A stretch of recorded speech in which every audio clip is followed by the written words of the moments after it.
அபார கருணா சிந்தும் ஞானதம் சாந்தரூபிணம் ஸ்ரீ சந்திரசேகரகுரும் பிரணமாமி முதான்வகம். காஞ்சி மகாபிரிவா 1967 வருஷம் ராஜமந்திரியில் சாதுர்மாசியத்தில் இருக்கிறது. கோதாவரியில் நித்திய ஸ்நானமும் நித்திய சந்திரமௌலீஸ்வர பூஜையும் வித்வத் சதஸும் வேதாகம சில்ப சதஸும் இப்படி கோலாகலமாக ராஜமந்திரி இருந்தது அப்படின்னு பார்க்குறோம். அப்படி இருக்கிறதே பல பேர் தரிசனம் பண்ணுறதே இந்த வேண நீலா அப்படின்னு சொல்லக்கூடிய இந்த அம்மாவும் போய் அங்கே தங்கி இருந்து தரிசனம் பண்ணுறதே.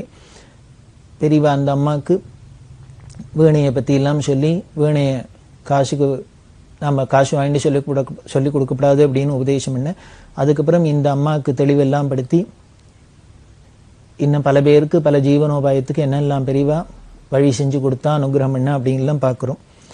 அப்படி இருக்கிறதே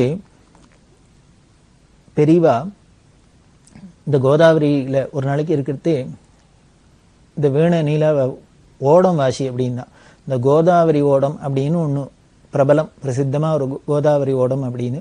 இந்த வேண நீலா அந்த அம்மா ரொம்ப நன்னா வாசிப்போம். இந்த கோதாவரி ஓடம் வாசி அப்படின்னு ஒரு நாளைக்கு கோதாவரி கரையில் உட்காந்து சொல்கிறா.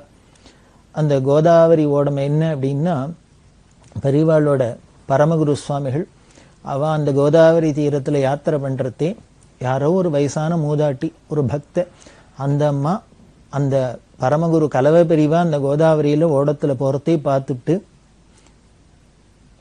பாடின பாட்டு இது. இதோட பெருமையெல்லாம் சொல்லி இந்த அம்மாவுக்கு அது தெரியாது. இந்த கோதாவரியோடன்னு இந்த அம்மா அதை வாசிச்சுன்னு பிள்ளை வழிய இதுக்கு பின்னால் பரமகுருவை பார்த்து யாரோ ஒரு அம்மா பாடினது அந்த பரம்பரை அப்படி எல்லாம் இப்போ தான் தெரிஞ்சுண்டா.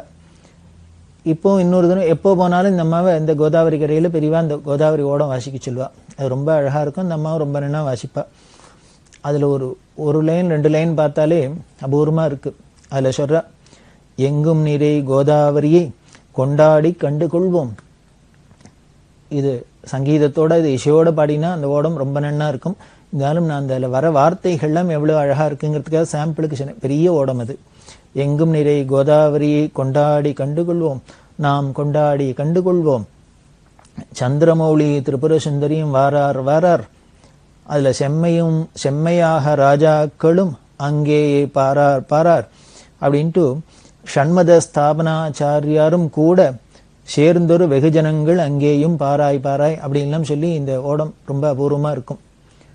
அதாவது ஆதிசங்கர பகவத்பாதாள் ஸ்வரூபமான இந்த காமகோடி பீடாதி விதிகள் மகா திரிபுர சுந்தரி சந்திரமௌலீஸ்வரோட இந்த ஓடத்தில் வர அழகாக பாருங்கோ. தேவர்கள்லாம் உன்னை கந்தர்வகானம் பண்ணுறா, பூமழை பொழியரா, மங்கள வாத்தியங்கள்லாம் ஆகாச தூந்துபிகள்லாம் ஒதுக்கிறது அப்படின்லாம் இது வர்ணிச்சுட்டே வரும். அப்படி அந்த ஓடத்தை வாசிக்க சொன்னா இப்படியெல்லாம் வாசிச்சுன்னு அங்கே இருக்கிறதே இந்த அம்மாவுக்கு ஊருக்கு வர வேண்டியிருந்தது. மெட்ராஸில் தானே அவள் மாமியார் குடும்பம் எல்லாம் இருக்குது. இங்கே வந்துட்டா. அது வரத்துக்கு முன்னாலே யாரோ சொன்னால் அங்கே பெரியவா கிளம்பி எய்த்தாப்பில் பத்ராஜலத்துக்கு போப்பறாளாம் அப்படின்னு. பத்ராஜலத்துக்கு பெரியவா போப்பறான்னு தெரிஞ்சோன்னே இந்த நீலாவுக்கு ரொம்ப ஆசையாக இருந்தது. முன்னமே சொல்லியிருக்கேன், இந்த வேண நீலாங்கிறவா தியாக பிரம்ம சிஷ்ய பரம்பரையில் வந்தவா. தியாக பிரம்ம சிஷ்ய பரம்பரையில் வந்தானாலே அவளுக்கு ராமபக்தி எப்படி இருக்கும், சங்கீதம் எப்படி இருக்குமோ அது மாதிரி ராமபக்தியும் இருக்கும்னு தெரியும். இந்த அம்மாவுக்கு ரொம்ப ராமபக்தியும் உண்டு. இப்படி அப்பேற்பட்ட உயர்ந்த ராமர் க்ஷேத்திரமான பத்ராஜலத்துக்கு பெரியவாளே போப்புறானா, பெரியவாளோடு போய் இந்த ராமரை தரிசனம் பண்ணணும் அப்படின்னு ஆசை. இந்த அம்மா முன்னால் போனது கிடையாது. இத்தனை நாள் இருந்தோம், நம்ம இப்போன்னு ஊருக்கு கிளம்பணுங்கிறதே பெரியவா அங்கே போப்புறான்னு சொல்கிறாளேன்னு ரொம்ப குறையாக இருந்தது. கோதாவரிக்கு இக்கரையிலேருந்து அக்கறையில் பார்த்தாலே இந்த மலை தெரியும். இந்த மலையை பார்த்து நமஸ்காரம் பண்ணுறா. ராமா உன்னை இப்படி என்னால் பார்க்க முடியாதா, பெரியவாளோட வரணுமே தாப்பமே ரொம்ப ஆசைப்படுறா. இப்படி ஆசையெல்லாம் மட்டும் புலம்புறதே கூட இருந்தவாள்லாம் பிரயாசம் பண்ணா. ஆமாம், நீ இங்கேருந்தே பார்த்து புலம்பினாக்க உடனே பத்ராஜலம் போயிட்டாப்புல ஆயிடுமாக்கும். உனக்கு பிராப்தம் இல்லை, அவ்வளோதான், போ, இத்தனை நாள் இருந்து இப்போ ஊருக்கு போகிறேன் அப்படின்லாம் சொல்லி அவள்லாம் பிரயாசம் பண்ணிட்டா. இந்த அம்மா கனத்த மனசோட வீட்டுக்கு வந்துட்டா. சென்னைக்கு வந்தா. சென்னையில் 10-15 நாள் ஆச்சு. இருக்கிறதே ஒரு 15 நாள் ஆகணுன்னு திடீர்னு மாமியார் என்ன பண்ணினா, ஆமாம் நீ வேணா திருப்பி வேணா பெரியவாளை போய் தரிசனம் பண்ணிட்டு வரையான்னு கேட்டா. இந்த அம்மா எதிரே பார்க்கல. இப்போ தான் நம்ம போயிட்டு வந்துருக்கோம், 15 நாள் ஆகுது, திருப்பி வேணா போயிட்டு வான்னு சொல்கிறாளேன்னு. உடனே பரம சந்தோஷம். என்ன கரும்பு திங்க கூலியா வேணும். நேராக கிளம்பி ராஜமந்திரிக்கு வரா. வந்தாக்க ஒரு ஆச்சரியமான சமாச்சாரம் என்னன்னா, பெரியவா முன்னாலே போப்புறான்னு பத்ராஜலம் போப்புறான்னு இருந்தது ஒத்தி போய் என்னைக்கு இந்த 15 நாள் கழிச்சு வேணும் நீல வராளோ அன்னைக்கு பெரியவா பத்ராஜலம் கிளம்புறதா இருக்கு. எப்படி இருந்திருக்கும் அந்த அம்மாவோட மனசு? நம்ம பெரியவாளோட போய் பத்ராஜலம் தரிசனம் பண்ணும் அப்படின்னு ஆசைப்பட்டு அது நிறைவேறலையே முடியலையே அப்படின்னு நினைச்சுன்னு தாபத்தோட போயிருக்கிறதே 15 நாள் கழிச்சு திரும்பி வந்தா என்னமோ இவளோட தாபத்தை போக்குறதுக்காகவே பெரியவா 15 நாள் காத்துருந்தாப்புல இவ வந்தோன்னு பத்ராஜலம் போறா. பத்ராஜலத்துக்கு போனா இந்த அம்மாவும் இதுக்கப்புறம் கேட்பானே பெரியவாளுடைய இவாள்லாம் போய் பெரியவா போட்ல போனா ஸ்டீமர்ல போய் பத்ராஜலத்துக்கு போனா இவாள்லாம் ரோடு வழியா பத்ராஜலம் போயிட்டா. பத்ராஜலத்துல போய் மலை மேலே கோதாவரியில் ஸ்நானம் பண்ணி மலை மேலே ஏறி தரிசனம். ரொம்ப ஆனந்தமான தரிசனம். பெரியவாளோட சேர்ந்து ராமரை தரிசனம் பண்ணோம்னா பெரியவாளும் தரிசனம் பண்ணா பெரியவா கர்ப்பகிரத்து உள்ளுக்குள்ளேயே போய் உட்காந்துட்டா. உட்காந்து அந்த கோவில்ல பூஜை பண்ற அந்த பட்டாச்சாரியார்ட்ட ராமதாசரோட கீர்த்தனம் ஒண்ணு பாடு அப்படின்னா அவர் உடனே ஒரு ராமதாசர் கீர்த்தனம் பாடின. உடனே ஆஞ்சநேய சுவாமிகள் அப்படின்னு பெரியவாளுடைய கூட இருந்தார். அவர் இந்த பஜன சம்பிரதாயத்துல ரொம்ப பெரிய வித்வான். பெரியவாள்கிட்ட ஆரம்ப காலத்துல அவர் வந்திருக்கிறதே அவர் மெட்ராஸ்ல ஹைகோர்ட்ல உத்தியோகமா இருந்தார். பஜனையில ரொம்ப கன்னடக்காரா பஜனையில ரொம்ப பரிச்சயம் உண்டு. பஜனை அவருக்கு ரொம்ப ஜீவனம் அப்படின்னு அப்படி மூச்சு அப்படின்னு வச்சுக்கலாம். பெரியவாள்கிட்ட வந்து பஜனையெல்லாம் பண்ணிட்டு அந்த சம்பிரதாயம்லாம் ரொம்ப அத்துப்படி. அதனால பெரியவா என்ன பண்ண இந்த ஆஞ்சநேய சுவாமிகளை பின்னால சன்னியாசம் வந்து சுவாமிகளா இருந்தார். பெரியவாள்கிட்டயே இருந்தார். நீ ஒரு ராமதாஸ் கீர்த்தனம் பாடுன்னா ராமதாஸ் கீர்த்தனம் பண்ண. இந்த ஆஞ்சநேய சுவாமிகள்னு ஞாபகம் வருது. இவர் தான் பின்னால பெரியவா சொல்லி பஜன ரத்னாகரம் அப்படின்னு பஜன சம்பிரதாயத்தை புஸ்தகமா போட்டு நம்ம சவுத் இந்திய பஜன சம்பிரதாயத்தை பஜன ரத்னாகரம் அப்படின்னு போட்டிருக்கு. இது முழுக்க முழுக்க பெரியவாளோட ஆக்ஞையில பெரியவாளோட விருப்பப்படி ஆஞ்சநேய சுவாமிகள் அந்தானந்த சுவாமிகள் போட்டது. ரொம்ப நன்னா இருக்கும். ஒரு பக்கம் தமிழ் எழுத்துல இருக்கும், ஒரு பக்கம் தேவநாகரியில இருக்கும். அதாவது அக்ஷர சுத்தமா இருக்கணும். அதுல பஜன சம்பிரதாயத்துல சமஸ்கிருத பாட்டு அஷ்டபதி தரங்கம் இதெல்லாம் முழுக்க முழுக்க சமஸ்கிருதத்திலேயே தான் இருக்கு. தெலுங்கு பாட்டு இருக்கு, கன்னட பாட்டு இருக்கு. எல்லாம் இருக்கிறதுனால அதுல அந்த அக்ஷர சுத்தம் இருக்கணும், ப்ரொனவுன்சேஷன் கரெக்டா இருக்கணும் அப்படிங்கிறதுனாலே பெரியவா தேவநாகரியிலும் ஒரு பக்கம் போட சொல்லி ஒரு பக்கம் தமிழ் ஸ்கிரிப்ட்லயும் போட சொல்லி இருக்கா. ரொம்ப அபூர்வமானது பஜன ரத்னாகரம். அது பெரியவா சொல்லி இந்த ஆஞ்சநேய சுவாமிகள் போட்டதுதான்.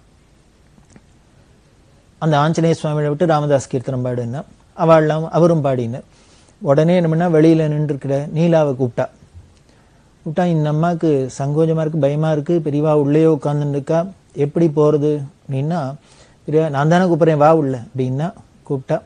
நீ ஒரு பாட்டு பாடு அப்படின்னா இந்த அம்மா உடனே பரம சந்தோஷமா ராமபத்ரா ராரா ராமச்சந்திர ராரா அப்படின்னு அந்த பத்ராஜல ராமதாஸ் கிருதி இந்த அம்மா பாட்டு பாடினா இப்படி எல்லாம் பாடி ராமரை தரிசனம் பண்ணிட்டு அங்கே 3 நாள் இருந்து தரிசனம் பண்ணிட்டு இருக்கா.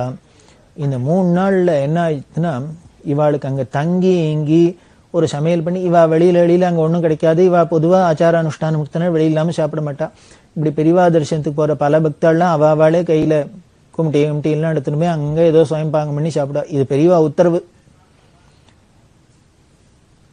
அங்க போற இடத்துல ஏதான அக்கம் பக்கத்துல இருக்கிற வீட்டுல கேட்டுக்கிட்டு வாங்கி இது மாதிரி சாப்பிட்ற வழக்கம், பண்ணிக்கிற வழக்கம்.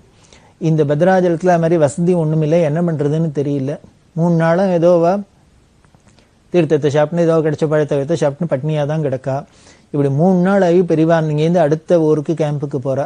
போனா இவாளும் கூட பொறுத்தே பசி ரொம்ப பசி தாகமா இருந்தது. அந்த பத்ராஜலத்தை விட்டு கிளம்புறதுக்கு முன்னால இந்த என்ன பண்ணினா ஒரு கும்டியில ரவா உப்மா கலர்லாம் அப்படின்னு ரவாயை போட்டு அடுப்புல ஆரம்பிச்சிருக்கா. பெரியவா கிளம்பிட்டா அப்படின்னு நியூஸ் வந்துடுது. உடனே பெரியவாளை விட்டுட்டாக்க நீங்க 5 நிமிஷம் லேட்டா போனாலும் பெரியவாளை பிடிக்க முடியாது. அப்படி வாயு வேகத்துல பறப்பா. இது பழக்கப்பட்டதுனால என்ன பண்ணினா அப்படியே அந்த கிண்டினத தண்ணியை விட்டு கலரின அந்த உப்மா கூட இல்லது வெறும் ரவாயை அப்படி வறுத்து இடுப்பச்சட்டில போட்டு உடனே தண்ணியை ஊத்திருக்கா. இவா கிளம்பிட்டான்னா உடனே அதை வழிச்சு ஒரு டப்பால போட்டுனா எடுத்துட்டா கிளம்பிட்டா பெரியவாளோட. அடுத்த கேம்புக்கு போயாச்சு. அங்க போனா இவாளுக்கு பசி வந்துருத்து. பக்கத்துல அது ஒரு கிராமமா இருந்து அதுல வீடு இருந்தது.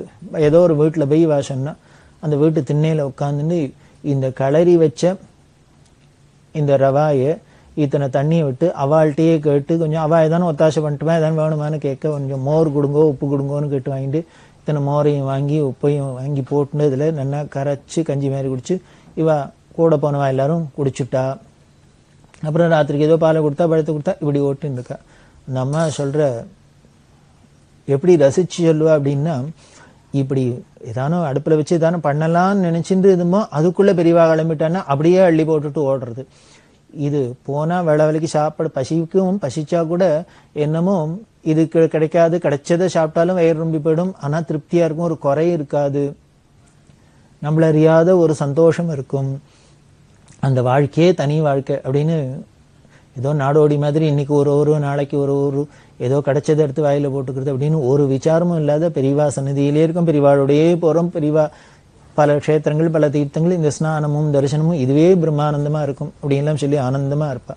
அந்த நாடோடி வாழ்க்கை அப்படின்னா இந்த மகான்களோட சந்நிதியில போய் அனுபவிச்சு பார்த்தா தெரியும். அது அப்படிதான் இந்த பத்ராஜலத்துல இந்த அம்மாக்கும் ஒரு அனுபவம் கிடைச்சது.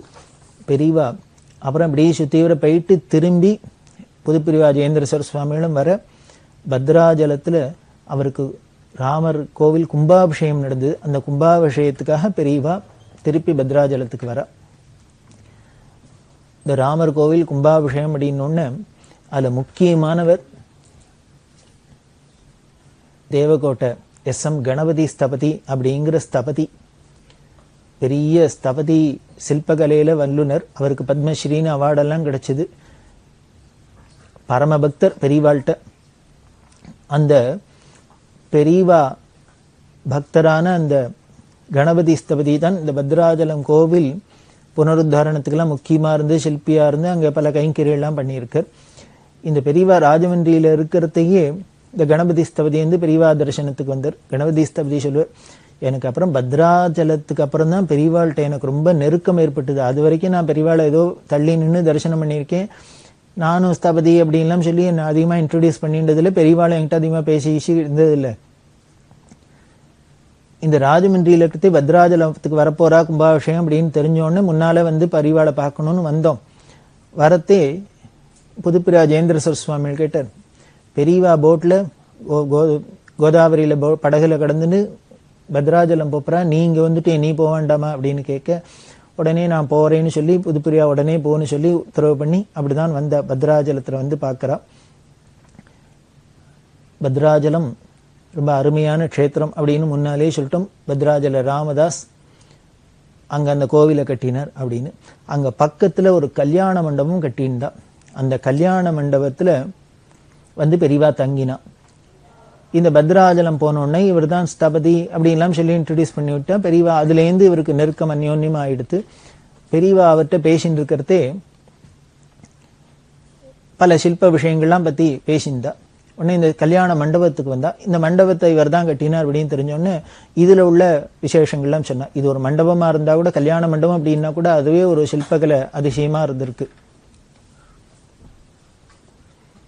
அப்படி இருந்திருக்கு. அதுல என்னென்ன சிற்பங்கள்லாம் இருக்கு எல்லாம் காமிச்சிருந்தார். பெரியவா எல்லாம் சுத்தி பார்த்துன்னு வந்தா.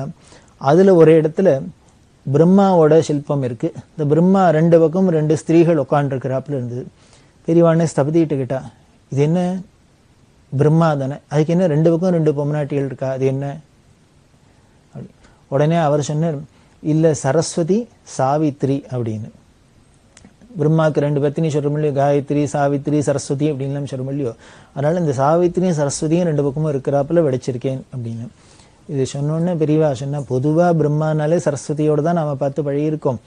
இங்க சாவித்ரி சரஸ்வதி ரெண்டு பேரோடையும் சேர்ந்து இருக்கிறது ரொம்ப அபூர்வமா இருக்கு, நீ பண்ணி இருக்கிறது ரொம்ப விசேஷமா இருக்கு அப்படின்னு இதுக்கெல்லாம் அப்ரிஷியேட் பண்ணா.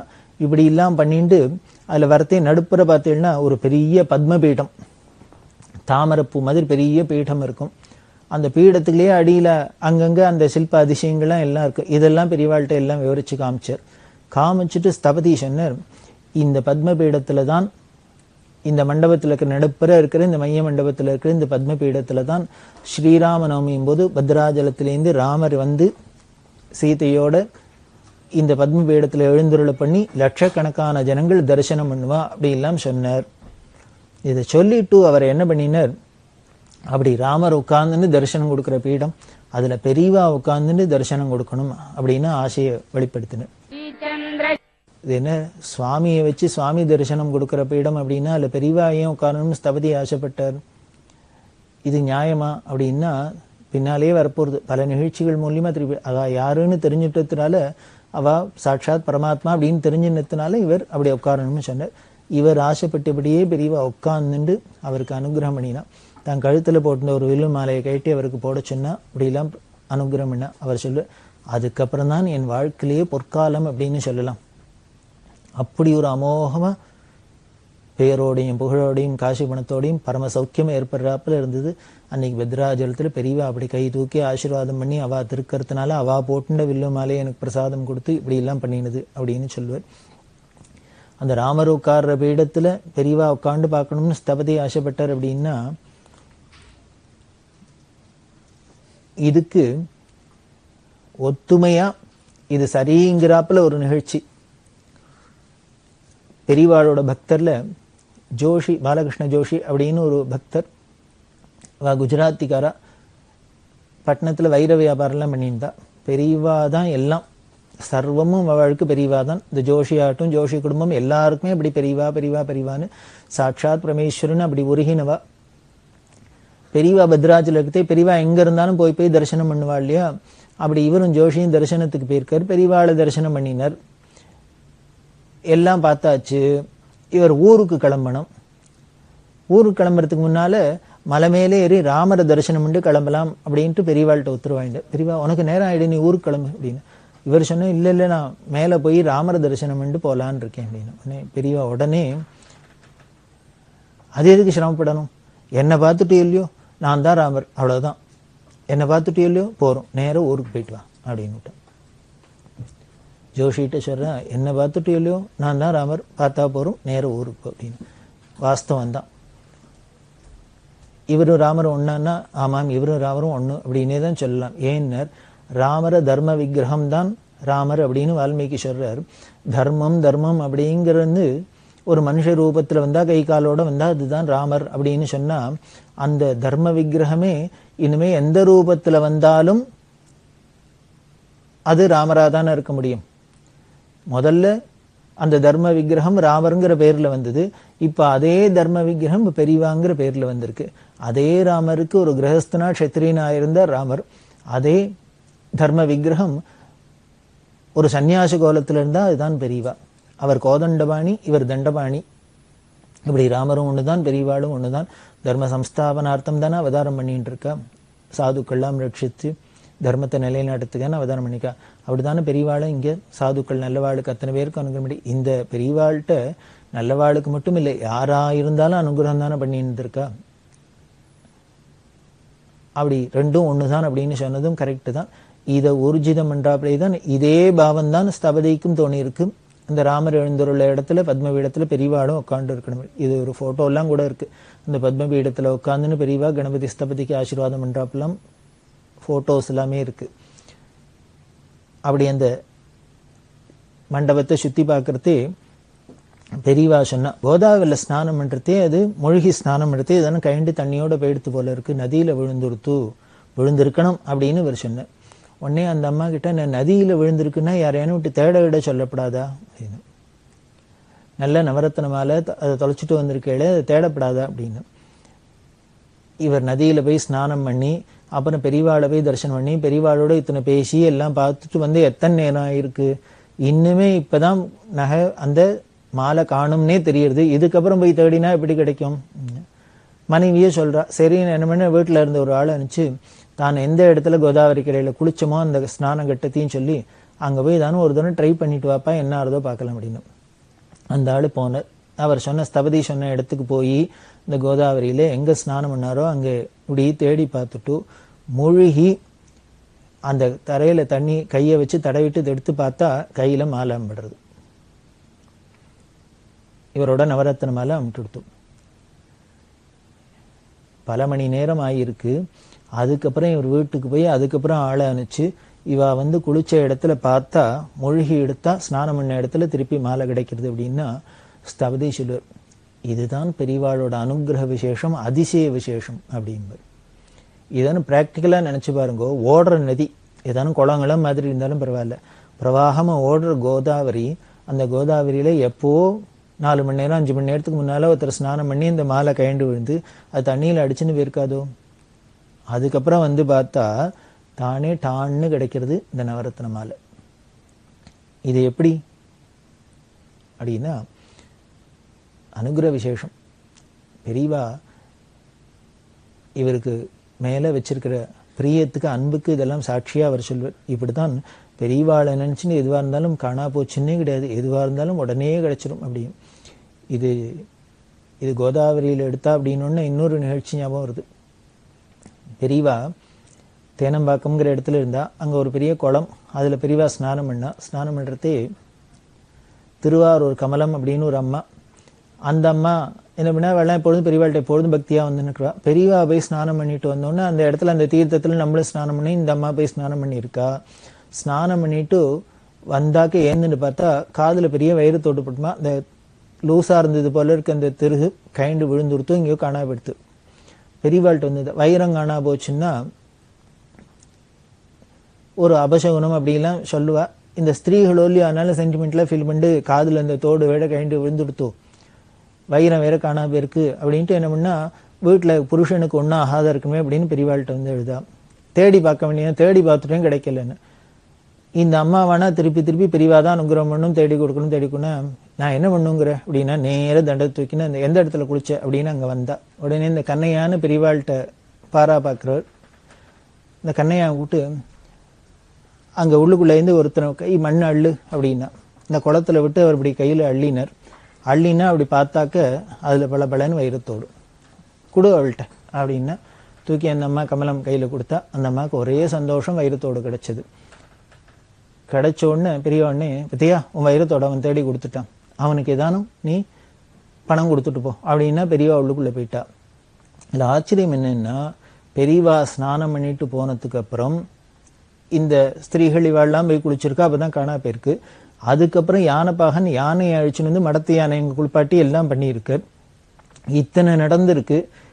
அப்படி நடந்த ஒரு அமக்கலம் நடந்த இடத்துல பெரியவா நேர வந்து ஒரு இடத்த காமிச்சு இந்த கண்ணையாட்டை எடுத்து அங்கேருந்து இத்தனை மண்ணை எடு அப்படின்னா அந்த தண்ணியிலேருந்து மண்ணை எடுத்தாக்க வைரத்தோடு கிடைக்கிறது. அப்படின்னா இப்படி கோதாவரியில போன நவரத்ன மாலையை எப்படி மணிக்கணக்கா வந்து கழிச்சு வந்து எடுத்து பார்த்தாக்க மாலை கிடைக்கிறதோ, இங்க வைரம் கிடைக்கிறது. இப்படி எதுவா இருந்தாலும் பெரியவா கிருபையில பெரியவா அனுகிரகத்துல அதிசயமா நமக்கு கிடைக்கிறது அப்படின்னு தெரியுது. அப்படி இருக்கிற பெரியவா பெருமையை தொடர்ந்து பார்ப்போம்.